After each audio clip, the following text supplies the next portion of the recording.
Olá, amigos queridos YouTube maníacos. Aqui fala Egon Bonfim para mais um segundo volume da sua e da nossa Enciclopédia da TV. Agradeço a vocês pela boa receptividade que vocês tiveram do primeiro volume, do primeiro capítulo da nossa enciclopédia, onde eu falo da ida do Carlos Alberto de Nóbrega para o SBT. Agora, neste segundo capítulo da nossa enciclopédia, vamos contar a história de um dos carnavais mais comentados e mais lembrados da história da TV brasileira, que é o Carnaval de 1984, mais especificamente no Rio de Janeiro. Mas para que vocês entendam como foi a transmissão do Carnaval do Rio de Janeiro de 1984, precisamos saber o que o motivou a se tornar esse grande acontecimento naquele glorioso ano. No dia 2 de março de 1984, foi inaugurado o Sambódromo do Rio de Janeiro, apelidado de Passarela do Samba, num projeto assinado pelo arquiteto Oscar Niemeyer, e tendo o apoio do então governador do Rio, Leonel Brizola, e do vice-governador e secretário estadual de Cultura, Darcy Ribeiro, com capacidade para cerca de 100 mil pessoas. Até então, os desfiles das escolas de samba eram realizados em pleno asfalto das avenidas Presidente Vargas e Marquês de Sapucaí, em sistema de revezamento, sendo que na década de 70 chegou a ser feito na Avenida Antônio Carlos devido às obras do metrô.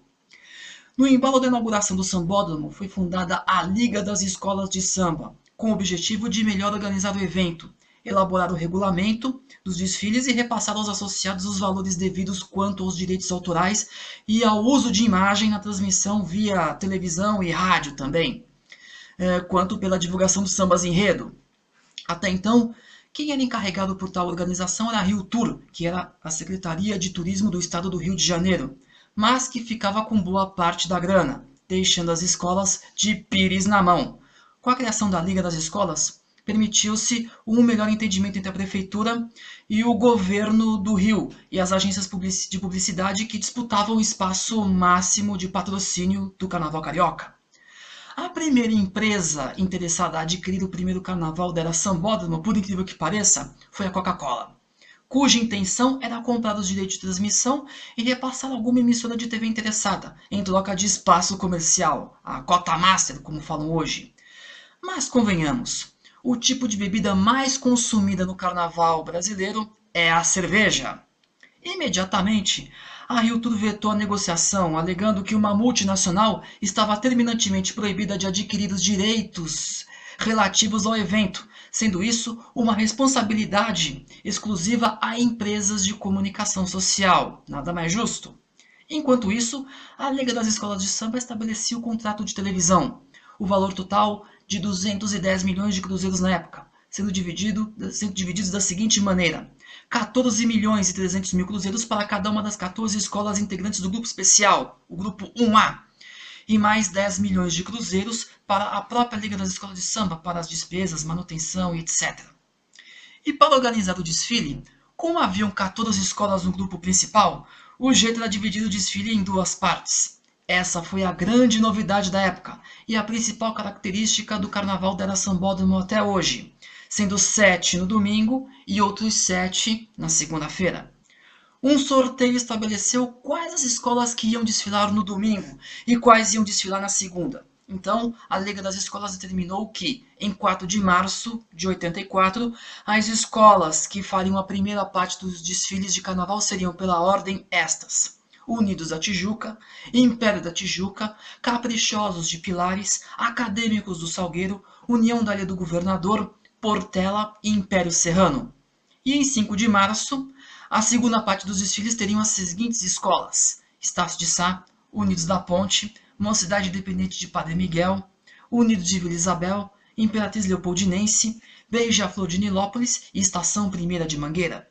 O início previsto dos desfiles seriam às 19h30, 7h30 da noite, e poderiam atravessar até às 7 da manhã, caso ocorresse algum atraso entre um desfile e outro, que sempre acontecia, né? Algum tumulto, invasão de pista, como sempre acontecia na época do asfalto da Marquês de Sapucaí e Presidente Vargas, mas a partir daquele ano não mais aconteceu a invasão de pista. De volta à mesa de negociação, apenas duas emissoras de TV se interessaram pela transmissão do primeiro Carnaval Carioca da Passarela do Samba, Globo e Manchete.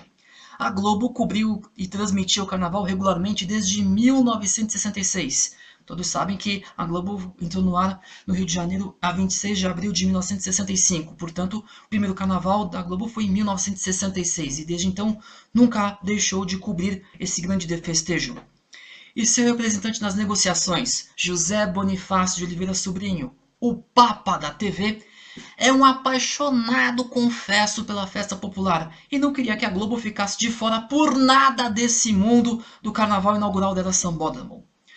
Já a Manchete, a caçula das emissoras, inaugurada 5 de junho de 1983, queria fazer sua estreia para manter a tradição na cobertura do carnaval da mídia gráfica. Isso devido às edições especiais de tiragem recorde das publicações Manchete, Fatos e Fotos e Amiga. O representante da Manchete, o diretor Moisés Veltman, tinha a intenção de transpor para a TV todo o glamour carnavalesco que era impresso e estampado nas páginas das revistas da Bloco Editores. Pois bem, uma vez apresentado o contrato de TV às emissoras interessadas, se dependesse do Boni, a Globo fechava o negócio imediatamente. Porém, haviam 3 entraves que impossibilitavam o acordo. Primeiro, o desfile dividido em 2 partes, domingo e segunda. Segundo, o desfile da Praça da Apoteose, que obrigava os componentes de todas as escolas de samba a desfilarem desfilarem em círculo ocupando os 400 metros quadrados de espaço, o que na época comentou-se que fora gerado um belo espetáculo visual na parte final de cada desfile. E terceiro, o tal do supercampeonato, com data marcada para 10 de março daquele ano, que reunia os 3 primeiros colocados do primeiro dia de desfile e mais os outros 3 primeiros colocados do segundo dia de desfile. Segundo o próprio relata em O Livro do Boni, este livro aqui que eu recomendo para vocês, aqui está o livro do Boni, da editora Casa da Palavra. Quem tiver, aproveite, leia e releia, ou quem tiver também versão PDF, porque esse livro eu recomendo, é muito bom, conta um pouco da história da vida dele, também da história da TV brasileira, e também das paixões dele como gastronomia, e como é que fez da Globo um grande sucesso. O livro do Boni, aqui está. Segundo ele relata neste livro aqui, estava sendo pressionado pelos carnavalescos em assinar o contrato, mas purista que só, não concordava com a apoteose. O desfile em 2 dias, devido aos compromissos com os anunciantes, e o supercampeonato. O Boni abriu mão do tão questionado direito de preferência que a Globo sempre tem por ser a número 1 de todas, e passou a gentileza para o Moisés Veltman assinar o contrato e fechar negócio com a Liga das Escolas de Samba, sob a promessa da Manchete negociar o licenciamento de transmissão, coisa que a Globo fez em 1983, quando dividiu o sinal de transmissão do Carnaval Carioca com a Rede Bandeirantes. Mas, uma vez assinado o contrato, não constava a tal cláusula de que a emissora detentora da transmissão do Carnaval fosse obrigada a dividir o sinal com uma segunda rede interessada, o que a desobrigaria a fazer uma série de coisas que não seria do seu interesse e que interferisse grandemente na programação normal. Dependia apenas do bom senso. Isso acontecia anos mais tarde, quando a Globo negociava com a Band a cessão dos direitos de transmissão de futebol, nos anos 90 e 2000. A Manchete seguiu o contrato à risca, e na ausência da obrigação de licenciamento, topou transmitir sozinha o primeiro carnaval da Sambódromo. Ficaram eternizados na mitologia da TV brasileira os telefonemas que de fato aconteceram, os telefonemas insistentes de Roberto Marinho a Adolfo Bloch, apelando e exigindo de bom senso a cessão dos direitos de transmissão do Carnaval Carioca, o licenciamento, né? A amizade de ambos ficou abalada dali em diante. E no final das contas, o então governador Leonel Brizola, desafeto declarado do dono das organizações Globo, declarou com todas as letras, de que a líder não quis transmitir o Carnaval Carioca porque sabotou o maior evento cultural do país. Você vai ver agora, em vídeo retirado do acervo de Pedro Janove, a vinheta que a Rede Globo produziu para o Carnaval de 1984, assinado por Hans Donner e Silvia Trenker, com direito aos patrocinadores que adquiriram previamente as cotas comerciais sem ter ideia de que não haveria transmissão, mas que serviu mesmo para a cobertura jornalística dos festejos em todo o Brasil em forma de flashes dos intervalos da programação. Foi aí que o slogan ficou eternizado na história da TV brasileira. Programação normal e o melhor do carnaval. Vejam.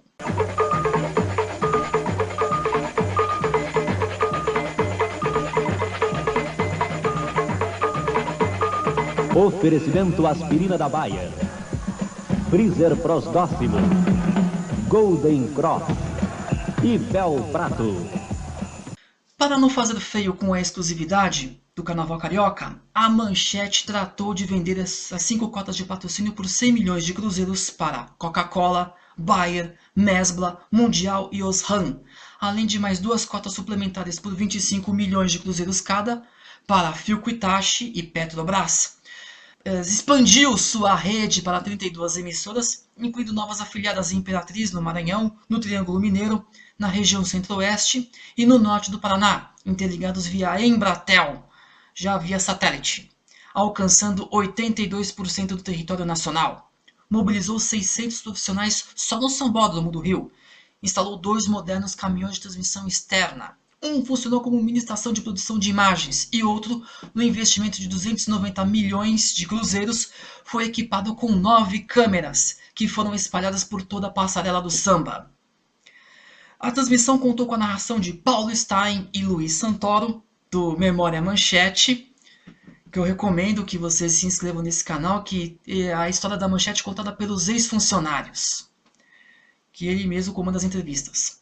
Comentários de Juvenal Portela, Roberto da Mata, Haroldo Costa, Fernando Pamplona, Albino Pinheiro, José Carlos Rego, Sérgio Cabral, o escritor, Maria Augusta, Adelson Alves, Ailton Escobar, Geraldo Carneiro e Renato Sérgio. E a direção de Mauro Costa, Jorge Machado, Luiz Toledo e Maurício Sherman. Os 5 repórteres escalados para a cobertura ao vivo estavam mal posicionados e pouco puderam fazer para informar o público, a não ser entrevistar as personalidades que estavam ora nas arquibancadas, ora nos camarotes, ora na pista. Em alguns momentos, eles passavam seus microfones para os foliões durante o desfile para que pudesse cantarolar os sambas enredo. Pode isso? Além disso, a Manchete mobilizou 52 equipes de reportagem em 17 cidades brasileiras para a cobertura dos festejos carnavalescos por todo o país, mostrando a festa dos pequenos blocos e até os bailes pelo exterior. Isso sem contar, entre outros eventos, do concurso oficial de fantasias direto do Hotel Glória, no Rio de Janeiro, e que tinha o comando de uma das duplas do Jornal da Manchete, Ronaldo Rosas e Jacira Lucas. Inclusive eu lembro que na época do carnaval minha mãe adorava assistir o concurso de fantasias. Um negócio que infelizmente nos tempos atuais acabou perdendo espaço. É uma coisa bonita aqueles concursos de fantasias de luxo, esplendor, o júri também. Era uma coisa bonita o concurso de fantasias. É uma tradição do carnaval que uma pena que perdeu o espaço. Adoraria que pudesse voltar a ter aquele destaque como antes. Quando eu era criança, via minha mãe vendo aqueles desfiles de fantasias lindíssimos, luxuosos. Do outro agora que era um dos maiores desfiles de fantasias. Antigamente era na Globo, era em videotape, depois passou para a Band e foi na Manchete que teve a consagração. Agora vocês vão ver mais uma vinheta da Rede Manchete anunciando a transmissão do seu primeiro carnaval exclusivo da Marquês de Sapucaí do Rio de Janeiro. Carnaval 84. Oferecimento Mesbla, o melhor para você. Mundial Artefatos de Couro. Aspirina é pura, é Bayer, é bom. Lâmpadas Osram, a marca da luz. E do seu fabricante de Coca-Cola. A exclusividade dos desfiles totalizaram aproximadamente 110 horas ininterruptas de programação, rendendo assim um índice médio recorde de 70% de audiência só na primeira noite. Isso realmente aconteceu, tá lá nos boletins do Ibope que eu vi lá no Google Drive. Realmente, na primeira noite, deu uma audiência de 70%, garantindo a liderança nacional e, sendo assim, a Manchete ganhando notabilidade. Para se terem uma ideia do sucesso que foi a transmissão exclusiva do Carnaval Carioca naquele domingo, 4 de março, a Manchete iniciou o desfile já batendo a Globo no Ibope do Rio de Janeiro, através dos percentuais de aparelhos de TV ligados naquele instante, ou seja, não eram as médias horárias que são também contabilizados os aparelhos desligados, como se fazem muito atualmente, o que realmente muito desnecessário, para uma metodologia confiável. Entre as 20 horas e 22h15, quando transmitiu os desfiles da Unidos da Tijuca e Império da Tijuca, a Manchete obteve um índice de 45% de audiência, enquanto que a Globo, exibindo uma edição normal do Fantástico, entre o Flash e do Carnaval, conseguiu 41%, o que é uma vitória considerável. Mas, das 22h15 à meia-noite e meia, conseguiu sua maior vitória naquela noite carnavalesca, no tete-a-tete com a Globo.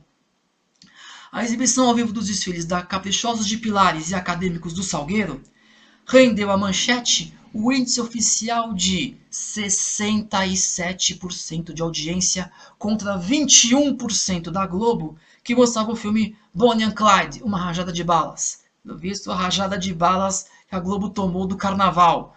E imaginar que 6 anos mais tarde, a Globo fez mais ou menos a mesma coisa no dia do seu aniversário, exibindo Os Intocáveis, e levou um banho de audiência do Pantanal. Já bem antes, já levou um banho de audiência, aliás, uma rajada de balas de audiência com o Carnaval, que deixou de transmitir. Uma observação a ser feita.